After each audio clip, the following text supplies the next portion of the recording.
কলমি শাকের রেসিপি এর আগেই তোমাদের সঙ্গে শেয়ার করেছিলাম, সেটা ছিল একটু অন্যরকম করে। আর আজকের যে কলমি শাকের রেসিপি তোমাদের সঙ্গে শেয়ার করব সেটা কিন্তু আলাদা রকমভাবে। এখানে নিয়েছি 1 আটি মতো কলমি শাক। এগুলোকে প্রথমে কিন্তু খুব ভালো করে ধুয়ে নিয়েছি, ধুয়ে তারপরেই কাটবো, কেটে কিন্তু একদমই ধোবো না। আর নিয়েছি কিছু সবজি, যেমন আলু, বেগুন, রসুন, পেঁয়াজ, নিয়েছি একটা টমেটো। সব শাকগুলো কাটা হয়ে যাওয়ার পর একে একে সব সবজিগুলো কেটে নেব। এখানে আমি একটা বেগুন নিয়েছি, বেগুনটাকেও ছোট ছোট টুকরো করে কেটে নিচ্ছি। বেশি ছোট করার কোনো দরকার নেই, বেগুনগুলো খুব সুন্দর গলে যাবে। এবার বেগুনগুলো দেখো আমি এই রকম টুকরো করে নিয়েছি, চাইলে আরও ছোটও করতে পারো, তবে বেগুন গলে যাওয়ার কারণে বেশি ছোট টুকরো করার কোনো প্রয়োজন নেই। এখানে নিয়েছি একটা আলু, আলুটাকেও ছোট ছোট টুকরো করে কেটে রেখে দিচ্ছি। আলুগুলো কেটে রাখার পর নিয়ে নিলাম পেঁয়াজ, পেঁয়াজটাকেও কিন্তু একদম ছোট ছোট টুকরো করে কেটে রেখে দেবো। যেরকম পেঁয়াজ কুচি হয় সে তার থেকেও একটু ছোট করব।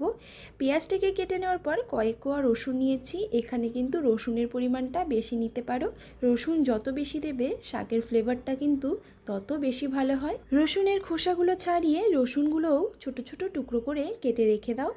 এবার এখানে নিয়েছি একটা টমেটো, এখানে চাইলে তোমরা টমেটো নাও অ্যাড করতে পারো, টমেটো অ্যাড করলে খারাপ লাগে না খেতে, এটাও খেতে কিন্তু খুব ভালোই লাগে।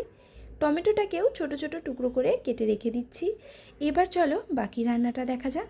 কড়াইটা বসিয়ে দিয়ে কড়াইটা খুব ভালো করে গরম করে নিয়ে দিয়ে দিলাম কিছুটা সর্ষের তেল, দিয়ে দিচ্ছি এর মধ্যে কালো জিরে ফোড়নে। এখানে কিন্তু কালো জিরেই ফোড়নে দেবে, কালো জিরে দিলে কিন্তু শাকটা খেতে খুব ভালো লাগে। দিয়ে দিলাম এর মধ্যে রসুন কুচি, পেঁয়াজ কুচি। এবার দিয়ে দিচ্ছি এখানে যে সবজিগুলো কেটে রেখেছিলাম সেই সবজিগুলোই। যেহেতু আলু রয়েছে সেই জন্য কিন্তু ভালো করে সবজিগুলো একটু ভেজে নেবে, যাতে আলুগুলো এখানেই অর্ধেক সেদ্ধ হয়ে যায়। এবার চলো আলু বেগুন সব তো ভাজা ভাজা হয়ে গেছে, এবার এর মধ্যে দিয়ে দেব কিন্তু টমেটো। ঠিক এই টাইমটাতেই টমেটো অ্যাড করবে, না হলে টমেটো থেকে যে কাঁচা একটা গন্ধ ছাড়ে সেই গন্ধটা কিন্তু যাবে না। টমেটো দেওয়ার পর এখানে দিলাম আদা, কাঁচা লঙ্কা আর জিরের অল্প একটু পেস্ট, বলতে পারো ছোটো চামচের 1 চামচ। তারপর দিয়ে দিলাম পরিমাণ মতো নুন, কিছুটা হলুদ গুঁড়ো দিয়ে ভালো করে কষিয়ে নিচ্ছি। এবার এর মধ্যে দিয়ে দিলাম কাঁচা লঙ্কা, কাঁচা লঙ্কাগুলোকে মাঝখান থেকে কেটে রেখেছিলাম। এবার লঙ্কাটা দিয়ে নাড়াচাড়া করে এবার যে কেটে রাখা শাক ছিল সেই শাকগুলো দিয়ে দেব, দিয়ে আবারও কিছুটা দিয়ে দেব নুন, দিয়ে ভালো করে নাড়াচাড়া করে একটু জল দেব, কারণ এখানে আলু রয়েছে, আলুটা সেদ্ধ হওয়ার মতো জল দিয়ে ভালো করে নাড়াচাড়া করে নিয়ে ঢাকা দিয়ে দেবে। মিনিট 10 পর ঢাকনাটা তুললে দেখতেই পাবে সব শাকসবজি খুব ভালো সেদ্ধ হয়ে গেছে আর কালারটাও কিন্তু চেঞ্জ হয়ে গেছে।